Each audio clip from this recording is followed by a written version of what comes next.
On today's Valentine's Day episode, True Love with Carlo Piscitello and Josh Cox. This is the world's toughest podcast.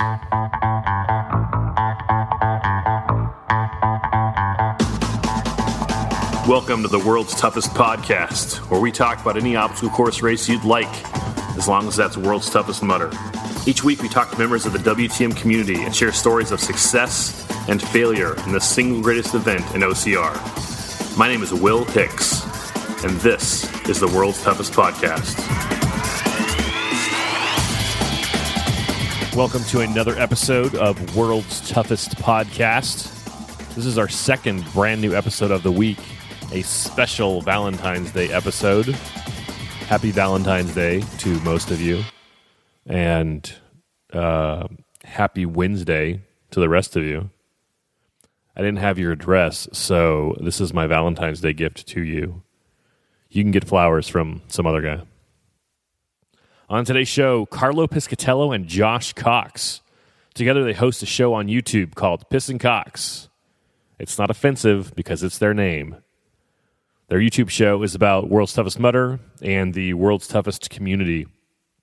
You can watch their Season 4 teaser on our Facebook page, facebook.com/World's Toughest Pod. You don't have to start in Season 1. It's not like Breaking Bad. Just jump in with the most recent episode and go from there. Before we start, my name is Will Hicks. You can email me at willhicks@gmail.com. You can find me on Twitter at @TheWillHicks. And you can find me on Instagram at WillHicks. You can subscribe to our World's Toughest newsletter by texting the word tough to the number 22828. And you can be a part of the show by leaving a review on iTunes, and I will read it on a future episode. Thank you for those reviews. Before we talk with Carlo and Josh, let's talk about some Tough Mudder news. Deanna Blegg has written a cookbook. It's called Veganize Me Now. Veganize with an S, not a Z. The book contains a 4-week plant-based whole foods meal plan that's easy, flexible, and created from tasty meals, which are made from scratch. Deanna is one of the most decorated women in World's Toughest Mudder history. She has 5 top 4 finishes, including 4 podiums and first place in 2013. She beat cancer a couple years ago. She invented Blegg mitts, which are the best gloves you can get for World's Toughest Mudder. And she is one of 5 women in the world to win World's Toughest Mudder. This is from the book jacket, talking about eating a vegan diet. Eating this way has helped Deanna heal her body from the effects of cancer, chemotherapy, and radiation therapy. Deanna shares her story throughout the book and shows how achievable adding more plant-based whole foods in your life and that of your family can be. You can purchase a copy at veganizemenow.com or find a link on our Facebook page, facebook.com/World's Toughest Pod. Congratulations, Deanna. Good luck with the book. We talked with Adrienne Alvord last week, and she talked about an abusive relationship in her past. We talked with Ian Panter this week, and he talked about the car accident he was in and how close he came to dying. After those episodes aired, I got a voicemail from Chris Mendoza. Chris ran 100 miles for 3rd place in 2016 and is a member of the winning national relay team from 2017. Well, you had an elite week, but now the last few podcasts, it's just been like you could make a go deep week. Because, man, these are heavy hitters right here. I'm finishing up the Ian one, and it's deep. I like it. It's good stuff. Keep up the good work, man. Thanks for that, Chris. After Chris told me that the last couple of episodes had been real deep, I told him, don't worry, I will make up for it in my next episode. This is that next episode. You can also leave me a voicemail if you want at 302-786-9868.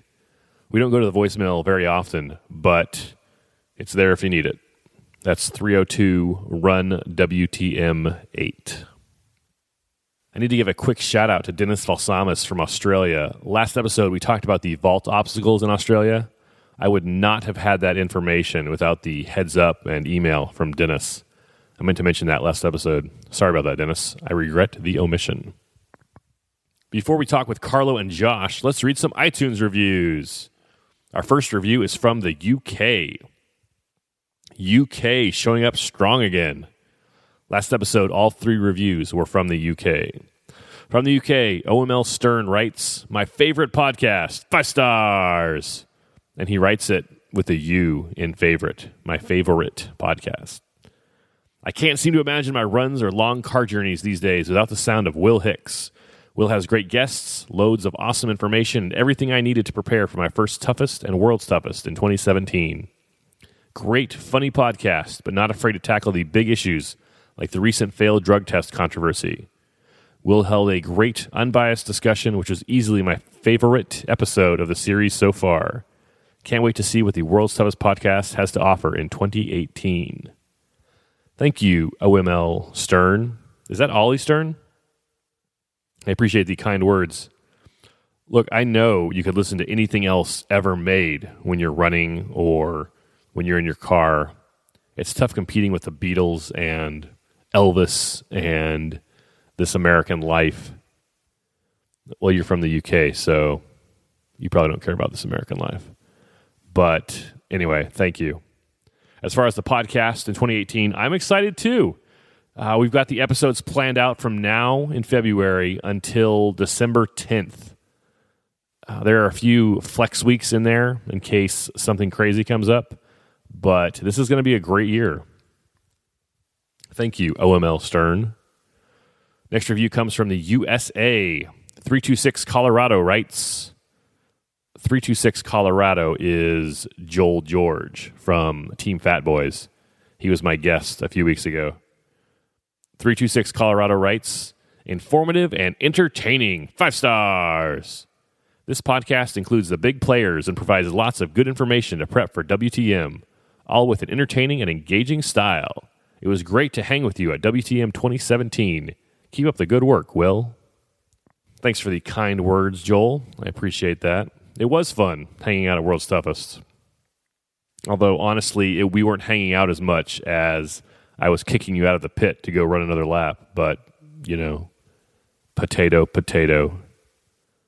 Our last review is from the U.S. from J. Mudd. J. Mudd writes, 5 stars. I love listening to the podcast. It brings a little bit of the OCR WTM community right in my car, living room, long run. Love the content. Keep up the good work. So excited for this next season. Tough Mudder and World's Toughest Podcast. See ya in the mud. Thank you for the review, J. Mudd. I'm excited too. Here's one thing I'm excited about. I am looking forward to the Toughest Mudder series this year. It'll be cool to see the 4 races in the U.S. series and how they play out. And then I am really looking forward to the 4 international races. Australia, England, Scotland, and Germany will all host a Toughest Mudder this year. We might see 12 men and 12 women on the podiums that we've never seen before.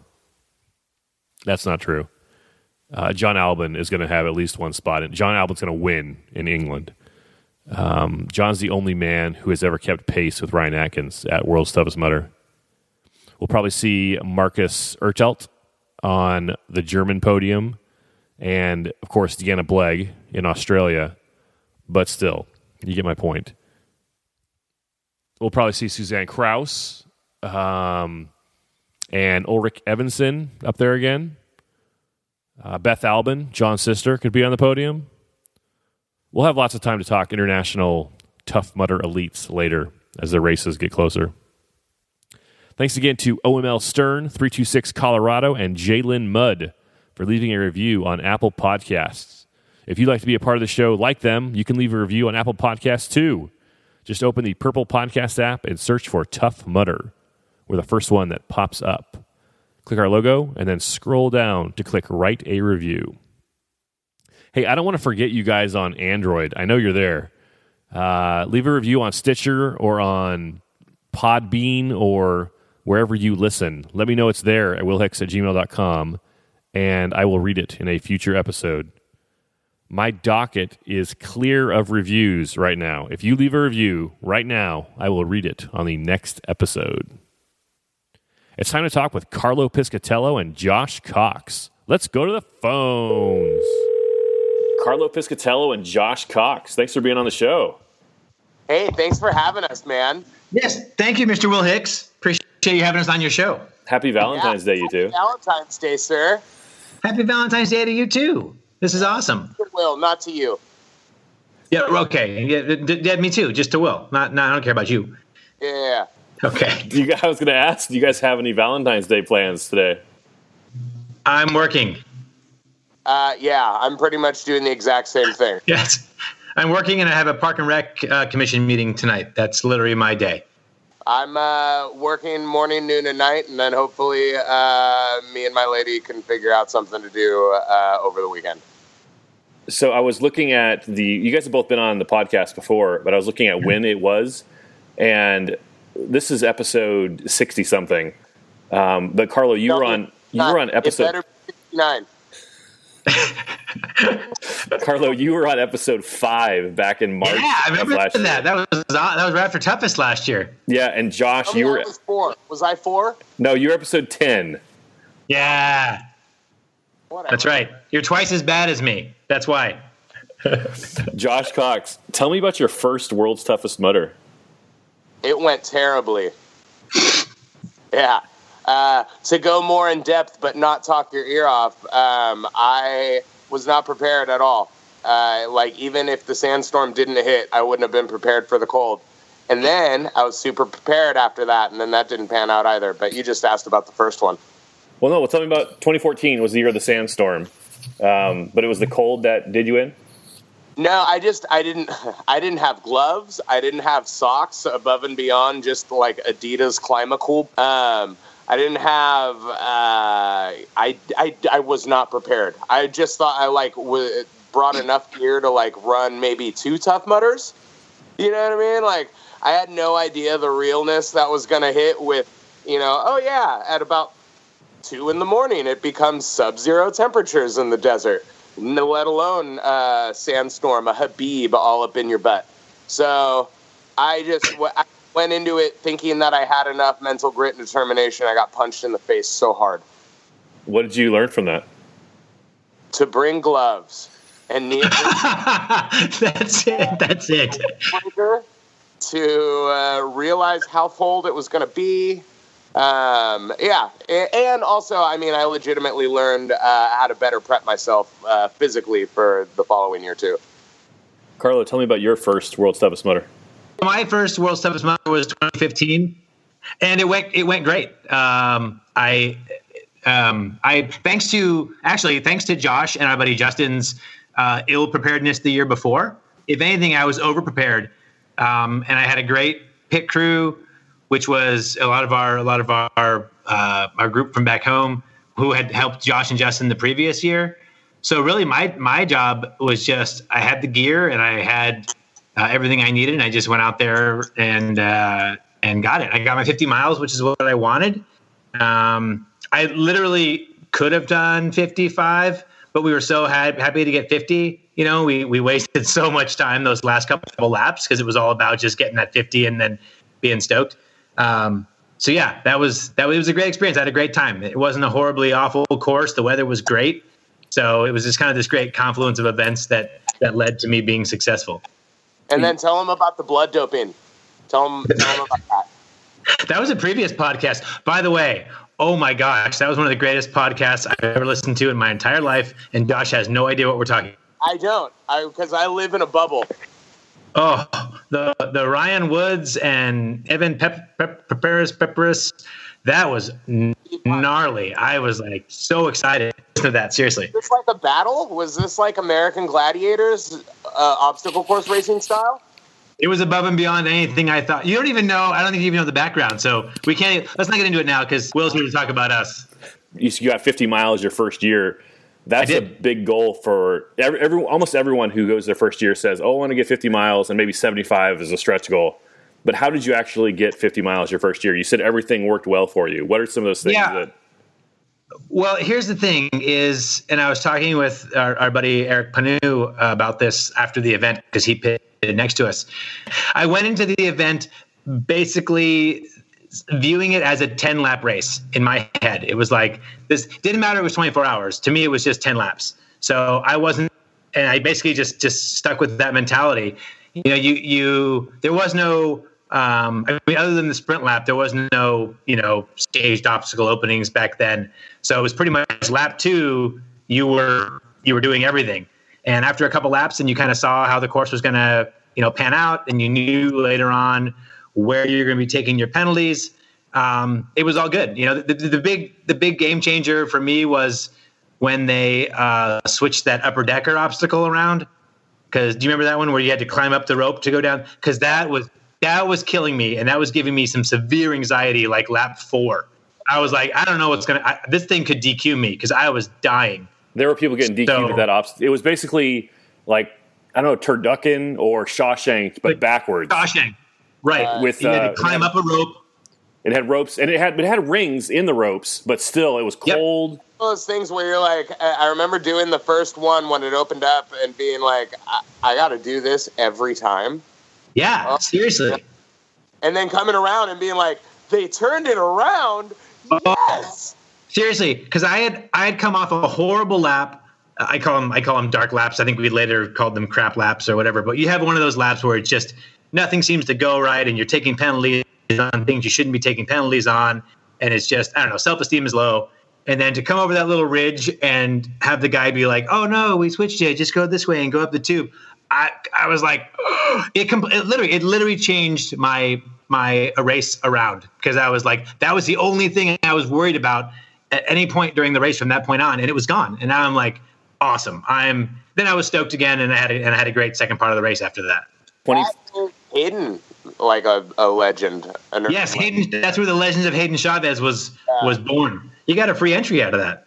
Yeah, I feel like we can't talk about that obstacle without mentioning that. And he probably got like cramps and frostbite and other stuff too, but he also got a free entry. So more power to you, Hayden. Yeah, Hayden. Sorry, go ahead. He spent, I don't know how much time just there at that obstacle helping people up when it was at the hard version. Yeah. And he ruined himself. He ruined his race because of it. Like, he got out and he cramped up and he was done after that. So he spent forever in there. Then he became a rock star in the community. So he really did. It was worth it. Yeah. Do you guys remember Royal Flush that year, 2015? I loved it. I loved Royal Flush. What was that? It was Royal Flush. It was like Augustus Gloop, but on like a 45-degree angle. Yeah. I remember going back and forth between not minding it at all and being like, this is the worst thing. This is like getting waterboarded right now. Why is this happening? You had to go up the far left tube. That one had the rope went further to the end, and it was easier to get out. That was someone taught me that at, like, I don't know, so many laps in, and I was like, thanks, friend. So that would have been helpful information 3 years ago. Yeah. Same thing with the person, because I never did. I refused to do what was the shocky one with the hooks? What was that called? Operation. Yeah, I refused to do that because I just don't like getting shocked. I think it's stupid. So I took the penalty every time. And after putting that sandbag on my chest and crawling through the tube like 3 times, some Aussie came up and was like, "No, mate, do it like this," and like shotgun that bag through the tube and then crawled in after it. And I'm like, I've been doing this wrong the whole time. So yeah, stuff like that. You get little, you learn things as you go throughout the night. And it's like, thanks, random Australian guy who I don't know who you are, but you saved me. I love you. It's Valentine's Day after all. That's right. Don't be to me. We kind of jumped right in, but Josh, why don't you talk about what you and Carlo are best known for in the community? What do you guys do for the community? Letting people down. That's not your mother. He said the community. Oh, well, I mean, but Piss and Cox, I mean, I would say that definitely would be the mark that is probably what you're talking about. And we've got Season 4, I don't want to say in the works because that makes it sound like there's extravagant planning behind it. Yeah. But we're bringing it back. And honestly, Carlo and I, we talked about it. We're like, hey, should we talk about anything before we get on Will's podcast? And then we agreed, nah, well, let's just ad-lib it. We'll just wing it. We wing everything else. And Carlo, tell me if you're cool with it or not. He's right. We had that conversation today. It was like, so should we talk a little bit in case he asks us questions about? And we were like, nah, let's just go with it. So that's how we do this. Yeah, it really is. So this is thought process, Carlo, and you tell me if you're thinking otherwise, and then we'll have a really heated lovers' quarrel on this podcast. I'm thinking that I want to involve the community more. Yep. And so, Carlo, I'm not on Facebook, so that's going to involve you. So we'll talk about that. And I also want to make the episodes shorter. I think that since it's a visual thing, it'll get a lot more people wanting to actually scope out our jokes and beer humor and experiences in the mud. And that will also allow me to do more episodes, a little bit more rapid fire. And that's kind of my thoughts right now. Carlo, what are yours? Yeah, see, here's the thing, Will, that not everybody knows is I really have it easy when it comes to the show. Because all I do is Josh and I get together and we film, and that's pretty much the extent of my responsibility. Josh does all of the editing and all of the dubbing and everything. Now I do that at the expense of, Josh has free reign with the editing. So if there's a joke in there, I'm usually the butt of it. Like this past one we just did, we were dishing out our ambassador codes, and Josh was really, really good to cut mine off before it got a chance to get it out, which I thought was hilarious. But that's kind of the nature of it. So, but I don't want to do the editing. I don't want to do any of that because I don't have that kind of patience, and I don't have that. Josh is kind of an artist in that way, the way he does this stuff, and it's really good and it's really funny. Oh, I'm all getting warm over here. No, it's true. And so I just don't have I don't want to do it. And he is happy doing it. So if he says, yeah, we're going to make these a little bit shorter, I'm like, yeah, whatever, dude. It's cool because that's on you. We've done some live streams. We did a lot of live streams last year compared to the previous years, which are fun. And I enjoy doing them because it's immediate interaction with the community, which we like. The only problem with that is, the big problem is, occasionally, Josh and I will let things fly when we're taping and be like, oh, okay, yeah, we got to edit that out. We can't get that. So you got to be a little more cautious when you're doing the live stream because you can trip up on your word. But we've come so close to being like, man, we just almost created a scandal and half the community hating us just then. Yes, he's absolutely right. But yeah, so that's kind of the plan for this fourth season. We did have the one quick episode last week. We called it season foreplay, which I loved. It was kind of a little teaser. That was us figuring out how we were going to do like a preemptive to setting up for, because I don't live where I lived where we shot it anymore. Right. So we need to figure out, like, that was us kind of going like, okay, what's our new setup going to be? How are we going to do this? Where are we going to so. Yeah. And we're going to have to change that a little bit too, because again, as much as I love my daughter's artwork, that's not going to be our backdrop most likely for season 4. So we've got to establish a different place in my place, probably to do the filming and with a better, more Tough Mudder centric background, I think. Yeah, it's messed up, man. We took so long to perfect our $1 million soundstage, and now it's like we got scratch all over again. That's right. Have you guys talked about how many episodes you want to do? Like, are you going to be weekly or monthly, every other week? We haven't talked about it. Carlo kind of touched on it where, it does kind of, because sometimes I just will get swamped with my actual job that I, make money off of and pay bills up for. And so I'll just hit a point where I'm like, dude, I don't have time to edit anything. But my goal with making them shorter episodes is to do weekly. I don't know what you think, Carlo. A lot of times when we set the goals, again, I have to kind of defer to Josh a little bit because he's the one doing most of the legwork. So I could easily say, heck yeah, we're doing weekly. And Josh is like, now I've got a new challenge starting up. I've got the end of the challenge party coming. So yeah, but weekly, especially if we keep them shorter, then I think we can achieve that. And we live like 2 minutes away from each other now. So yeah, and that helps out too. Yeah, we literally, before we lived about 20 minutes away from each other. Now it's literally like a couple of blocks away. So that helps out.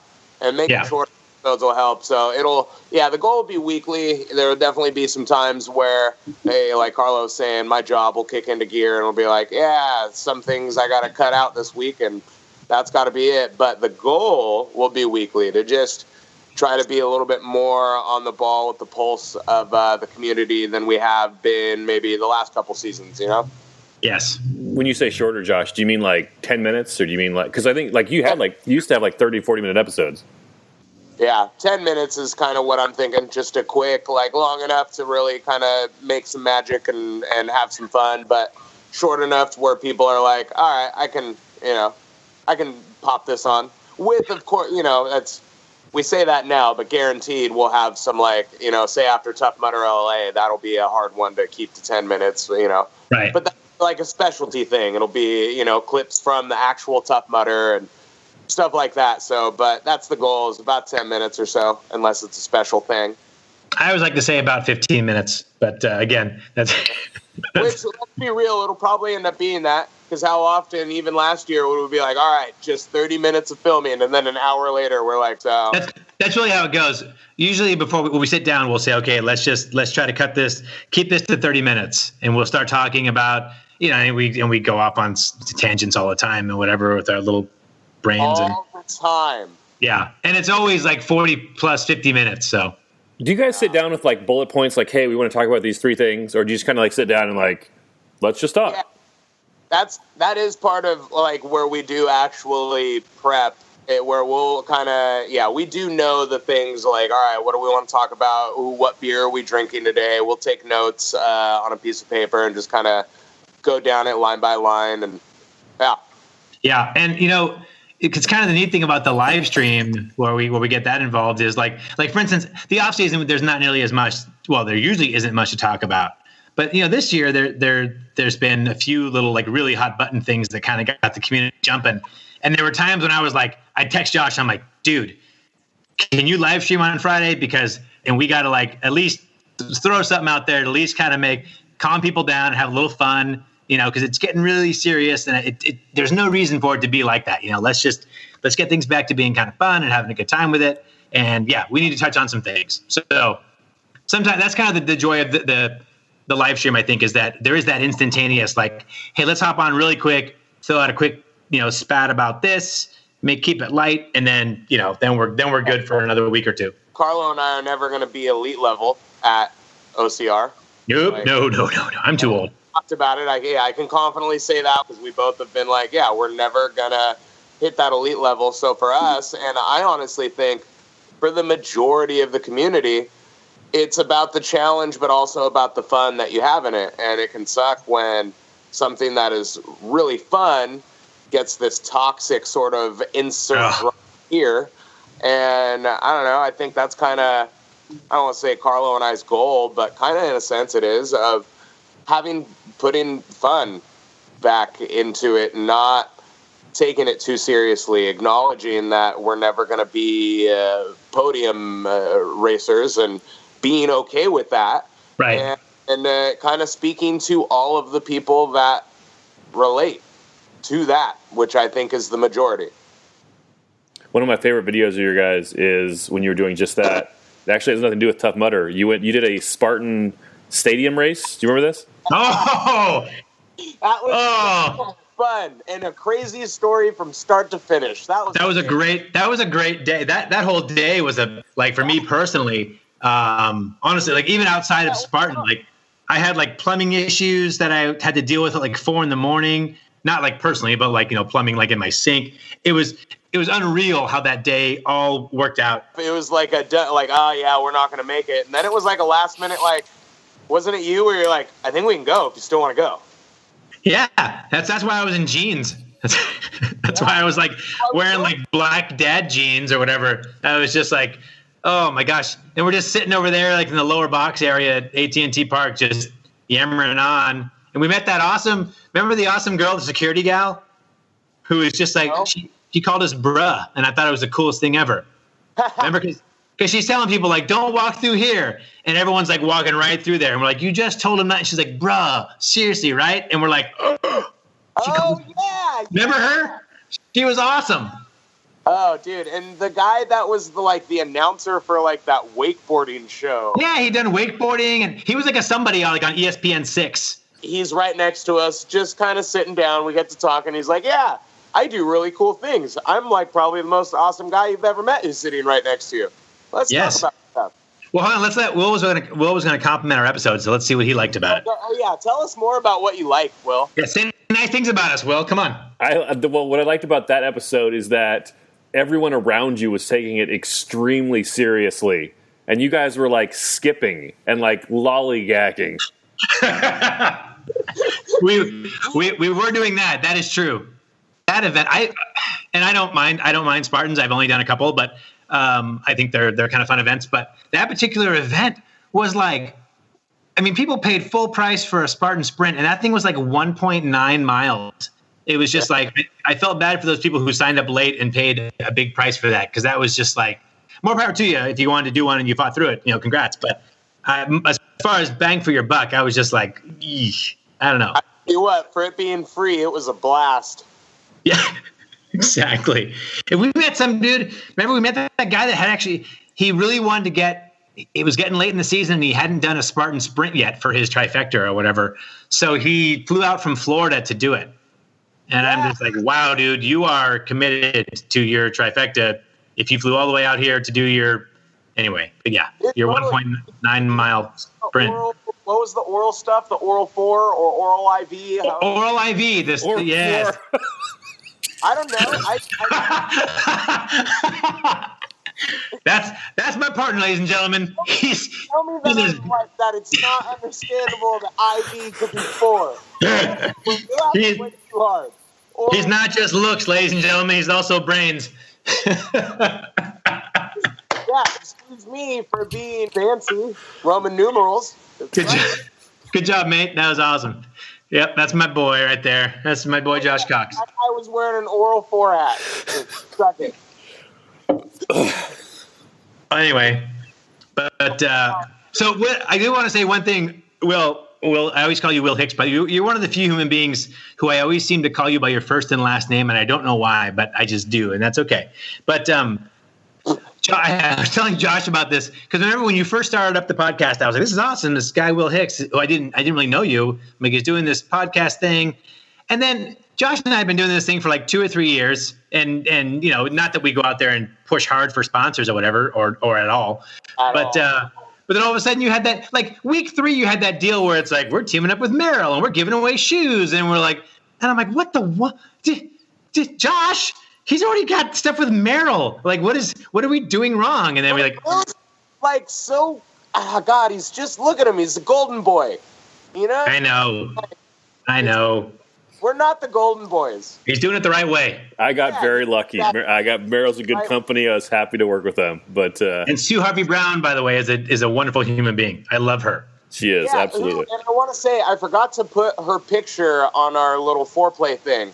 I meant to put her because she gave us the beer that we drank. Oh, the Pairing Brewing Company. She sent us more beer than anybody, I think, in the history of the show. God, it's all labeled and they're fancy, and she's fancy. She's phenomenal. We love us, Sue Harvey Brown. Probably the only good thing to come out of Michigan, in my opinion. But that's okay. Nah. So I forgot to put her picture on the foreplay thing. I just want that to be known that I just... Look, it's probably something that only I noticed, but I just wanted her to... Tag her in the comments so she knows. Okay, well, I'll get right on that on Facebook. Yeah, that's right. I was talking to Will, sort of.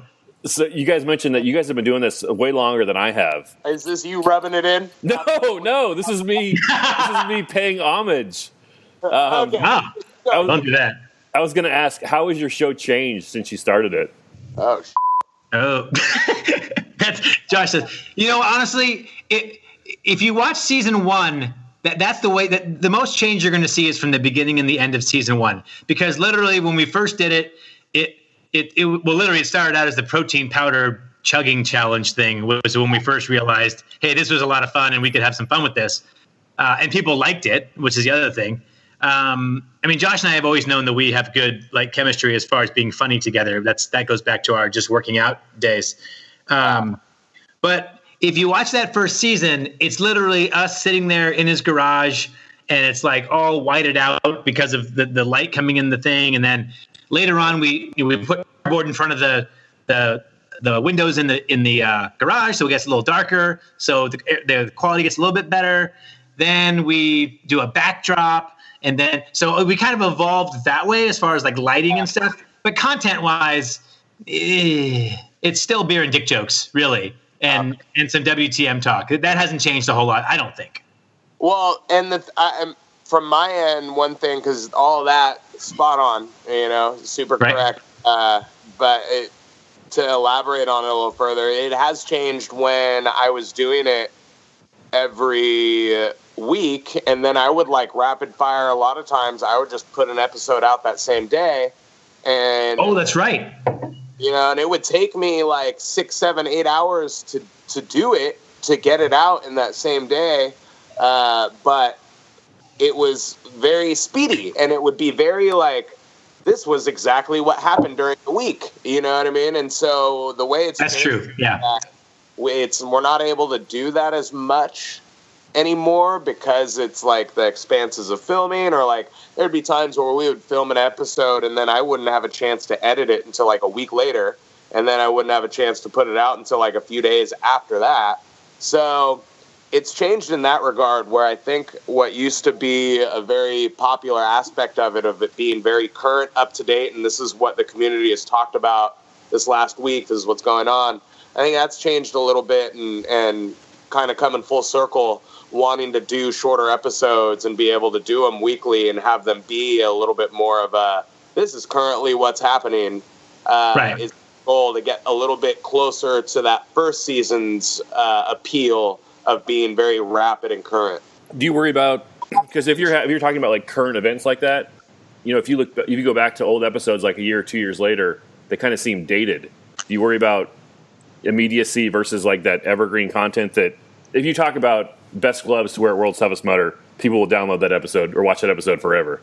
I get where you're coming from, and I think my counter to that is yes. But at the same time, if the goal is for it to be rapid and current and weekly, then I think that kind of is the niche that it's after, because we're not creating an Emmy-worthy podcast. We're two dudes drinking beer with a phone, you know what I mean? Like, if we're being real about it.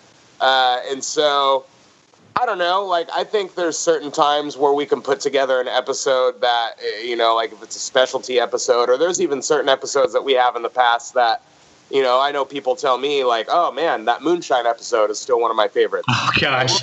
Oh. Right. So like, I think the appeal, if we can get it back to that first season, would be the rapid fire aspect of it. And since we wouldn't be making these bigger, more grandiose episodes, the goal wouldn't be just this long standing test of time. It would be, here's the content. This is what we do. If we put something else out, you can know it's going to be, I don't know. I'm trailing off, but yeah. No, I think the great thing too, though, and again, the other part that comes up is, with the whole live stream thing, which wasn't around when we first started the show. We have that aspect where, because we've done it before too, where we'll maybe something super hot and we want to talk about it, so we'll live stream about it for 30 minutes, and then when we're done live streaming, then we'll record an episode speaking about the bullet points that we wanted to talk on. So it's like the live stream really kind of allows us to have that. If something was like super hot that we wanted to get off our chest right away, we can totally do it, and get that immediate interaction from the community, which is what I really like. And then we can just do our normal episode if we need that as well. So. Well, and I think something that would be fun to add on top of that is to do maybe a few more I don't want to call them skits, but like we put together a little funny, like the Golden Girls video that we did, or the things like that, we were clever-minded enough, and I have the ability to put together video editing stuff enough we could make some of those. And I mean, that type of stuff, if we did that, which I would like to do more of, would be kind of the stand the test of time stuff. Right. What I mean? Yes. And it's funny always. That would be the goal with that stuff. So you can kind of just do whatever you want. Yeah. Although I will say this, the one thing that I don't want to say it's a concern of mine, because we don't stress about this really too much at the end of the day, but is the community is growing rapidly, each month. And so I'm sure there are people when we put that episode out last week that had no idea who we are whatsoever. And so I don't necessarily want to lose that. I want to make sure that we do have a certain amount of, relevancy isn't the right word because that makes it sound like we think we're important, and we really don't, to be honest. But at least I'd like people to know, like, who's just two random guys, like, putting out a thing or what. So I would like to. I want to do more stuff involving the community where it's like people contribute, the photos of such and such, or where that way the people that want to participate and be involved with us can, and it would keep that sort of people didn't know who we were, get what we're about, and they could choose to play or not. Will, have you watched any of the new people introduction videos that we've done? I have. Yeah, I was going to say, you guys have a few different like arrows in your quiver with the new people introductions. You have community questions, and you have kind of your, I don't want to say regular, but when I think of like a regular episode of you guys, drinking beer and cracking jokes. Right. So there's at least those three that I can think of. You could just do, one of each of those a month and be almost weekly. Yeah. Yeah. And that's kind of what we started doing last year. And I remember, Josh, it was season 1 or season 2. And again, it worked really well when we were doing it weekly, but we had a segment that was called Who Got Hurt This Week? Because for a while there, I think it was still 2014 or 2015. People were just dropping like flies, like come August, September. So we literally had a bit where it was like, we had a little jingle, which is a great song, by the way. Broken leg or a punctured cheek. This is who got hurt this week. Broken leg or a punctured cheek. This is who got hurt this week. And it's a bummer of an episode or of a skit to do, but sometimes it was warranted. So, but that one doesn't. Hopefully, we don't have to worry about that one. But I do love the new people introductions because it gives us a chance to totally just ad lib and have fun with people's names. And in the whole history of doing it, I think there's only been one time we got like a message where someone was like, "Hey, could you maybe cut that part out of your episode?" And that was like, oh, okay. So, and there was only because there was extenuating circumstances from the picture involved that we used that we would have never have known, but it was like, okay, fine. So we had to do a little editing. But for being you and me and doing what we do, to only have one instance like that is pretty good. Yes.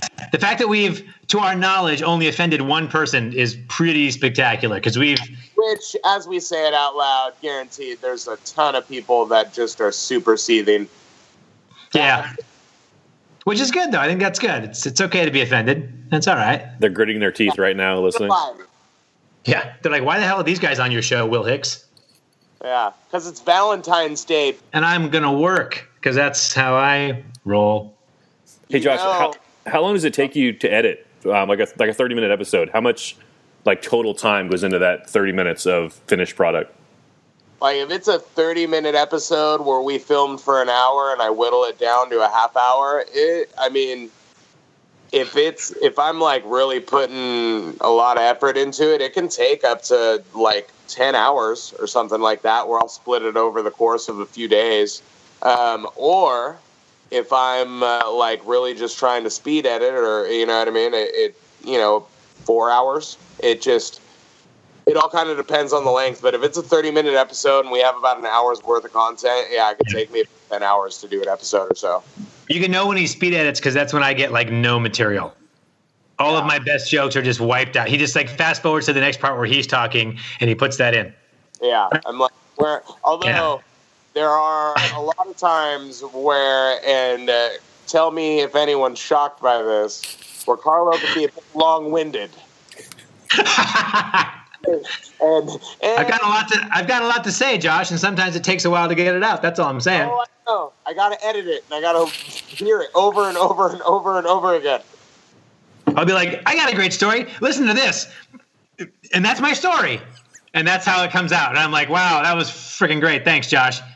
Or how about this? Because and we've talked about it, you'll be like, you'll tell your story, and it'll be along the lines of, so like, I went to the start line, and like, I was like, I wonder if like, it's going to start on time, like, and I I like. I thought I was I thought I used more ums than likes. Do I? No, you like more than but we do a lot of.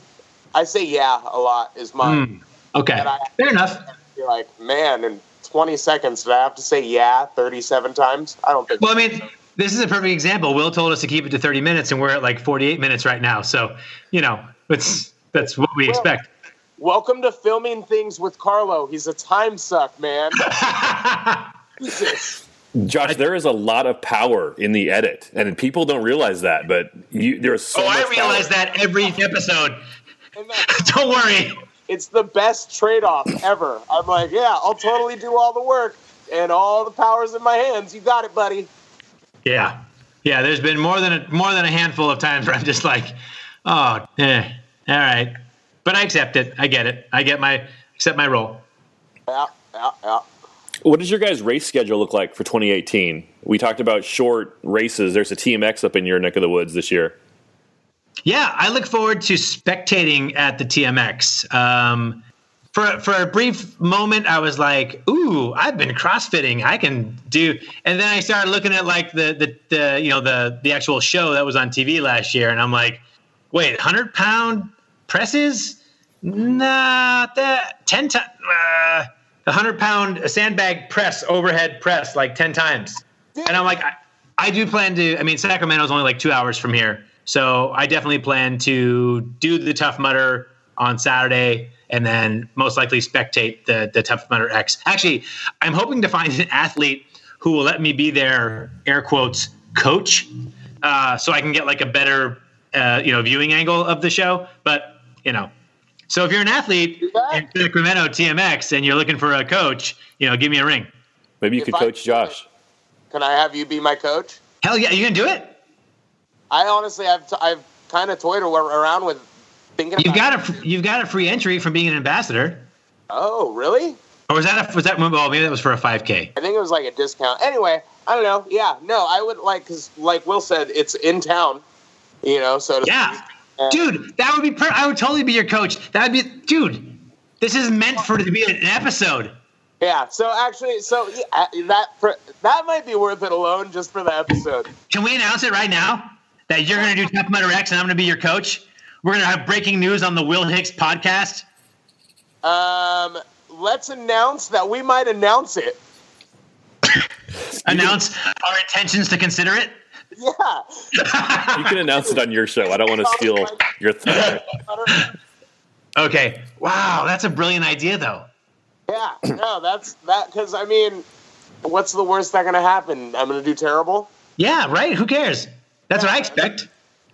If nothing else, you can skip through it like the Spartan. Well, that's the thing is I would take it very seriously, because I want 75 miles at Worlds this year. I don't. I have no desire to do 75 miles. But 55 would be cool, 60.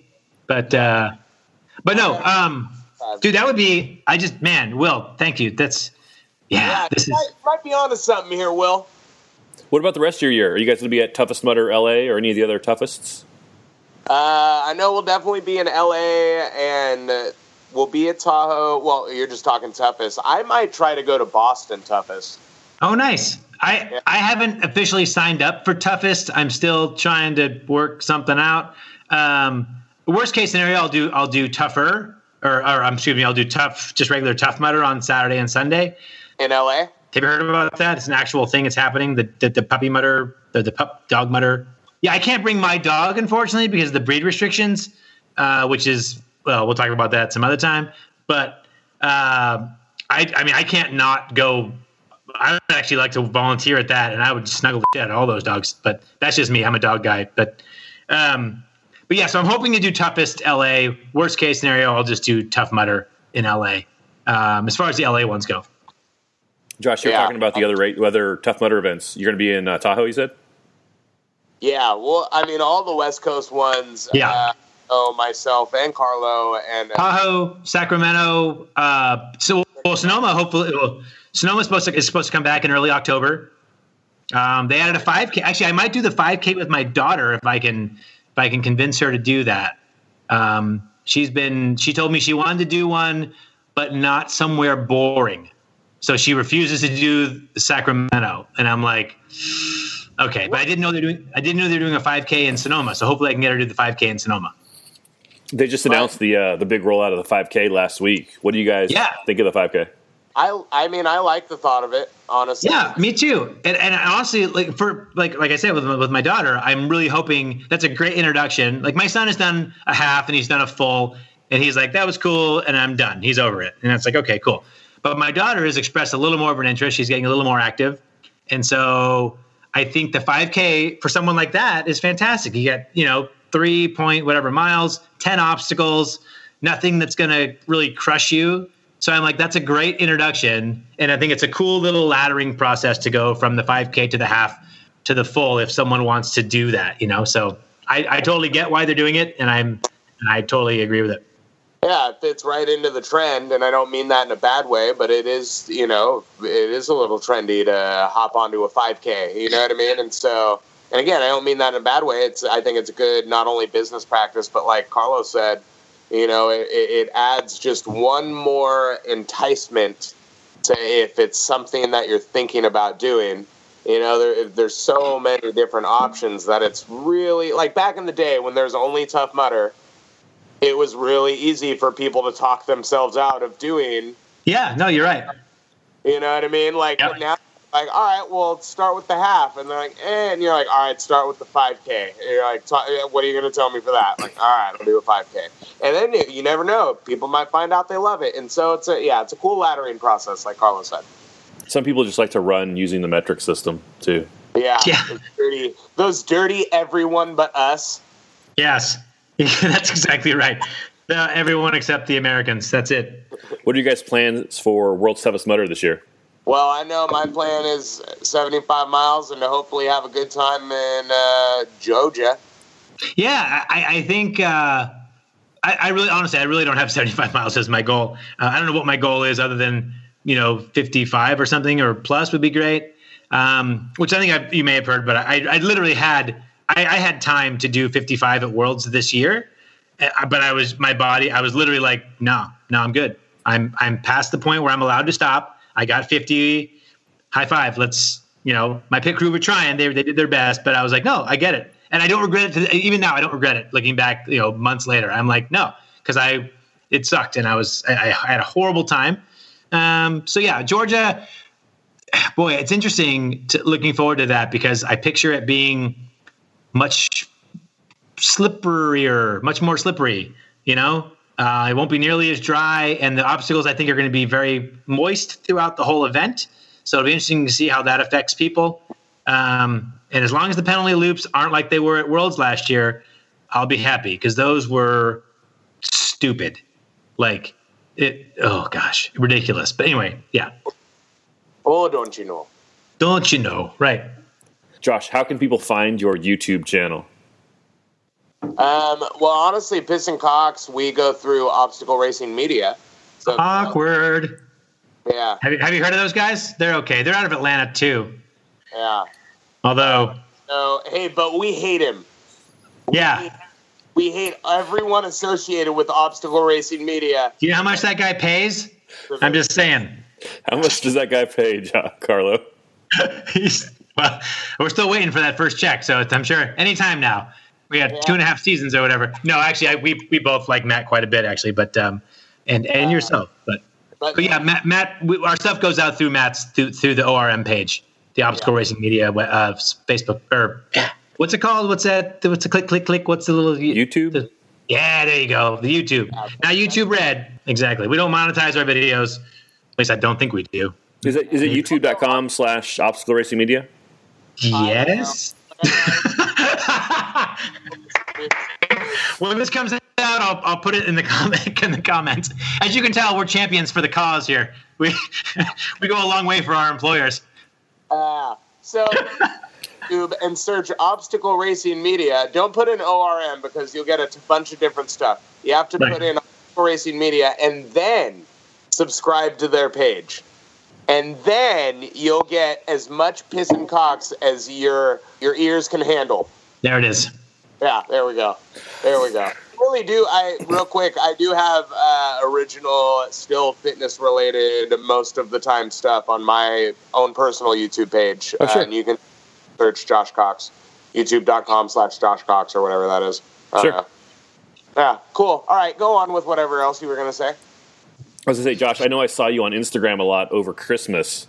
How can people find you and Carlo on social media? Well, my Instagram handle and Twitter handle is at Josh Hulk, JOSHULK. It's the last letter of my first name molded into the word Hulk. It's genius, really. Super original, yeah. No one saw that one. Yeah. You're welcome. Josh Hulk 1H, you're saying? Yeah, it's seamless. It's beautiful. Carlo, you just rocked it, right? My Instagram and Twitter handle is a little more unique until you have to tell people what it is, because then it becomes cumbersome. But it's Carlo _with_no_S, which is basically because everybody calls me Carlos, despite the fact that my name is Carlo. And by the way, if you follow me on Instagram, you're probably going to see 99% of pictures of my dog, and occasionally an OCR related photo, but mostly pictures of my dog. Carlo _with_no_S is my other social media handles. So yeah. And I'm actually on Facebook just as Carlo Piscitello. As my name. Good Italian name. I've had it for almost 46 years. Yikes. I'll tell you what. Thank you, Pacific Redwood Organic Red. It's a little $9 bottle of red blend that is doing fine right now. So thank you very much. Dude, you talk. Oh, and thank you to Marshmallow Peeps and Reese's Peanut Butter Cups. That's been my Thursday, by the way. I was about to ask, do you guys have any sponsors or anything you'd like to plug? It's all been training. Oral 4, maybe? Yeah, we're sponsored by Oral 4, Shame and Regret. I literally have no legitimate sponsors, although when it comes to local stuff, I love my local running shop, Healdsburg Running Company. They're fantastic. Anytime Fitness. Anytime Fitness, yeah. Oh, and I can totally plug my gym, which is CrossFit Outpace in Windsor, California. They're fantastic, and I've been there for about 2 months now. For someone who has openly panned CrossFit for literally every season that we've had it, this is the first time I've actually done it, and it's literally because it opened up across the street from my condo, and I super enjoy it, and I learned what it's like to have a callus tear, and I wish that didn't happen. So shave your calluses, everyone. So many CrossFitters right now are like, see that? He never done it, and now he did it, and now it's like the greatest thing he's ever done. See? Yeah. I did kipping pull-ups, real kipping. Well, are they real? I don't know. But I do kipping pull-ups now, and I'm not ashamed. Hey, we would be legitimately remiss, though, if we didn't plug our two ambassadors. Oh, my gosh. And Charles. That's right. So our this is year number 2 for Keith Allen being our ambassador, which, by the way, I'm sure you had Keith Allen on your show. Keith Allen was my pit crew at World's Toughest Mudder, and is honestly one of the coolest human beings that I know.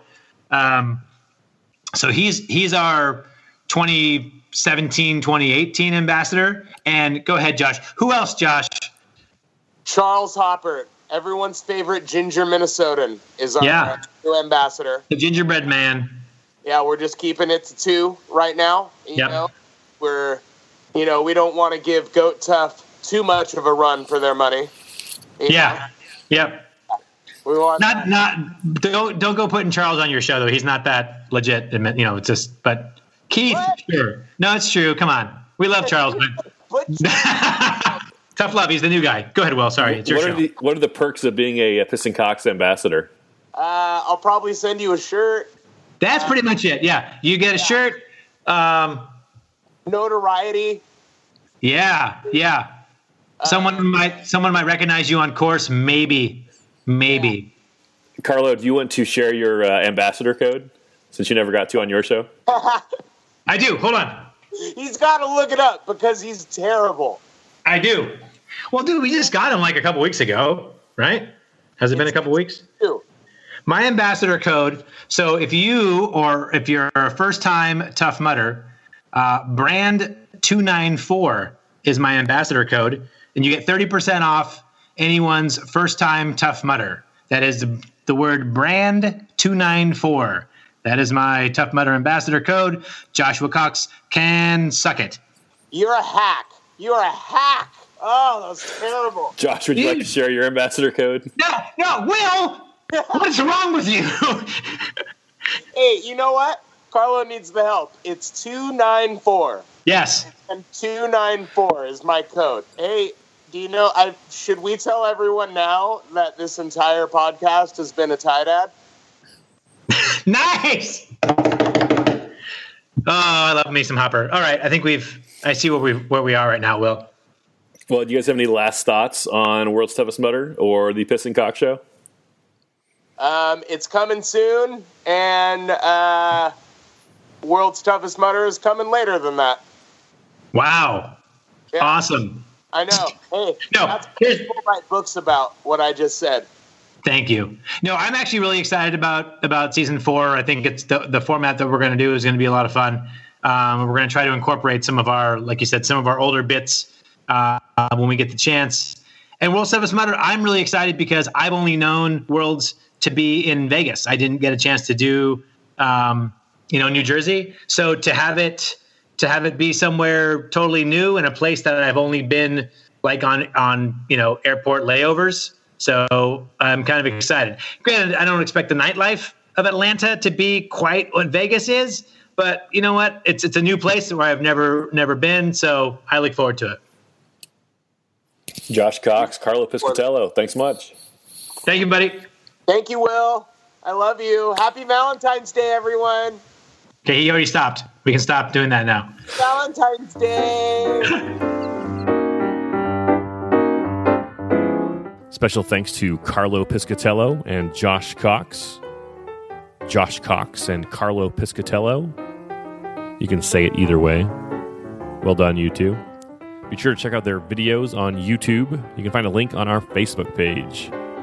What did you think of this episode or these guys?